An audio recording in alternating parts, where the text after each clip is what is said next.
एक दिन हजरत मूसा अलैहिस्सलाम तन्हाई में अल्लाह से मुखातिब हुए, या रब, तू सब जानता है, मगर मेरा दिल चाहता है मैं वो शख्स देखूं जिसे तूने अपनी रहमत से महरूम कर दिया है। वो कैसा होता है जो तुझसे इतना दूर हो जाता है? अल्लाह ने फरमाया, ए मूसा, एक पहाड़ी घाटी में जाओ, वहां तुम्हें एक आदमी मिलेगा जिसे देखकर तुझे जवाब मिल जाएगा। हजरत मूसा अलैहिस्सलाम घाटी की तरफ रवाना हुए। रास्ते में सूखे पेड़, टूटे पत्थर और एक अजीब सी वीरानी थी। वहां एक आदमी बैठा था, अकेला, उदास, एक तरफ लकड़ियां जमा कर रहा था। जब मूसा अलैहिस्सलाम पास पहुंचे तो देखा उसके चेहरे पर कोई नूर नहीं बल्कि बेरुखी और कठोरता थी। उसने सलाम का जवाब तक न दिया। मूसा अलैहिस्सलाम ने सोचा, शायद यही है वो बदनसीब इंसान जिस पर अल्लाह का गजब बरसा है। उन्होंने उससे कुछ नहीं कहा, बस वापस लौट आए। कुछ रोज बाद हजरत मूसा अलैहिस्सलाम ने फिर दुआ की, ऐ मेरे रब, अब मुझे वो शख्स दिखा दे जिसे तू सबसे ज्यादा पसंद करता है, जो तेरा महबूब है, ताकि मैं जान सकूं कि वो कौन सी बात तुझे सबसे ज्यादा पसंद है। इस बार भी वही घाटी दिखलाई गई। हजरत मूसा अलैहिस्सलाम दोबारा वहां पहुंचे, मगर इस बार वही आदमी जमीन पर बैठा रो रहा था। उसके पास उसका छोटा बेटा बैठा था जो बार बार पूछ रहा था, अब्बा, क्या अल्लाह हमसे नाराज है? क्या वो माफ नहीं करेगा? वो आदमी अपने चेहरे पर हाथ रखे बोला, बेटा, मैंने सारी उम्र खुदा को भूला, लेकिन अल्लाह कभी मुझे नहीं भूला। आज जब तूने पूछा तो मेरी आंखें खुल गईं। फिर उसने कांपती आवाज में कहा, अगर मेरा रब मुझे सजा भी दे तो भी मैं उसे छोड़ नहीं सकता, क्योंकि उससे बढ़कर कोई नहीं। मूसा अलैहिस्सलाम ने अल्लाह से पूछा, ऐ रब, ये वही इंसान है जो पहले तेरी रहमत से दूर था, अब तू कह रहा है कि यही तेरा प्यारा बन चुका है?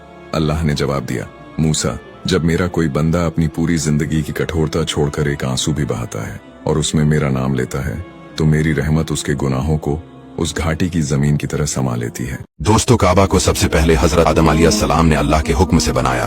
जब हजरत आदम अलैहिस्सलाम को जमीन पर भेजा गया तो अल्लाह ताला ने फरिश्तों की मदद से उन्हें काबा की जगह दिखाई और वहां अल्लाह की इबादत के लिए एक मकान बनाया गया। फिर वक्त गुजरने के साथ वो इमारत मिट गई और बाद में हजरत इब्राहिम अलैहिस्सलाम और उनके बेटे हजरत इस्माइल अलैहिस्सलाम ने अल्लाह के हुक्म से उसकी दोबारा तामीर की, जैसा कि कुरान में भी जिक्र है, वइज़ यरफ़उ इब्राहीमुल क़वाइद मिनल बैति व इस्माइलु, यानी और जब इब्राहिम और इस्माइल बैतुल्लाह की बुनियादें उठा रहे थे। फिर वक्त गुजरने के साथ वो इमारत मिट गई और बाद में हजरत इब्राहिम अलैहिस्सलाम और उनके बेटे हजरत इस्माइल अलैहिस्सलाम ने अल्लाह के हुक्म से उसकी दोबारा तामीर की, जैसा कि कुरान में भी जिक्र है, वइज़ यरफ़उ इब्राहीमुल क़वाइद मिनल बैति व इस्माइलु, यानी और जब इब्राहिम और इस्माइल बैतुल्लाह की बुनियादें उठा रहे थे। हजरत इस्माइल अलैहिस्सलाम पत्थर लाते थे, हजरत इब्राहिम अलैहिस्सलाम दीवारें उठाते थे।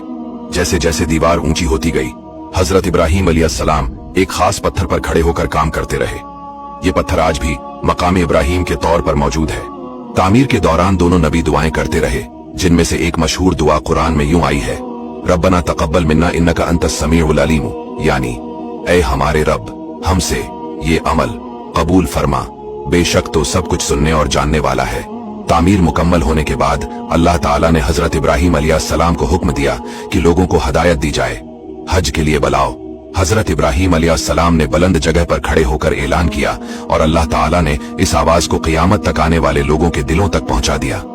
जब हजरत मोहम्मद सल्लल्लाहु अलैहि वसल्लम ने नबूवत का ऐलान फरमाया और लोग धीरे धीरे इस्लाम कबूल करने लगे तो मक्का मुअज्जमा की एक बुजुर्ग खातून जो बुत परस्त थीं, उन्होंने यह खबर सुनी कि मक्का में एक शख्स आया है जो अपने आप को नबी कहता है और हमारे बुतों को झुठलाता है। उस बुजुर्ग औरत के दिल में यह वहम बैठ गया कि यह शख्स नाउद बिल्लाह जादूगर है। उसने मक्का छोड़ने का इरादा किया। उसने अपना सामान एक गठरी में बांधा और सफर के लिए निकल पड़ी। रास्ते में सैयदुल मुरसलिन रहमत लिल आलमीन की नजर उस औरत पर पड़ी। आप सल्लल्लाहु अलैहि वसल्लम ने बड़ी नरमी और मोहब्बत से फरमाया, अम्मा, आपका सामान बहुत भारी लग रहा है, अगर आप इजाजत दें तो मैं आपका सामान उठाकर आपके साथ चलूं। वो बुजुर्ग औरत इस खलूस भरी पेशकश से बहुत खुश हुई और राजी हो गई। आप सल्लल्लाहु अलैहि वसल्लम ने उसका सामान अपने मुबारक हाथों से उठा लिया और उसके साथ सफर करने लगे। रास्ते में वह बुजुर्ग औरत आप सल्लल्लाहु अलैहि वसल्लम से कहने लगी, बेटा, मैंने सुना है कि मक्का में एक जादूगर आया है, जो उसके पास जाता है वो उसी का हो जाता कहता है, मैं अपने बुतों को छोड़कर उसके खुदा को मानने वाली नहीं हूँ, इसलिए मैं मक्का छोड़कर जा रही हूँ। और बेटा तुम भी मक्का छोड़ दो, वरना कहीं तुम भी उसके असर में न आ जाओ। जब उस औरत की मंजिल आ गई तो आपने उसका सामान उतारा और जाने लगे। वह औरत रुक गई और बोली, बेटा तुमने इतना एहसान किया, अपना नाम तो बता दो। आप सल्लल्लाहु अलैहि वसल्लम ने बड़ी सादगी और नरमी से फरमाया, अम्मा मैं वही मोहम्मद हूँ जिसकी वजह से तुम मक्का छोड़ने निकली हो। ये सुनते ही उस बुजुर्ग औरत की आंखों से आंसू बह निकले और उसने बेइख्तियार कहा, ऐ मोहम्मद सल्लल्लाहु अलैहि वसल्लम, अगर यही तुम्हारा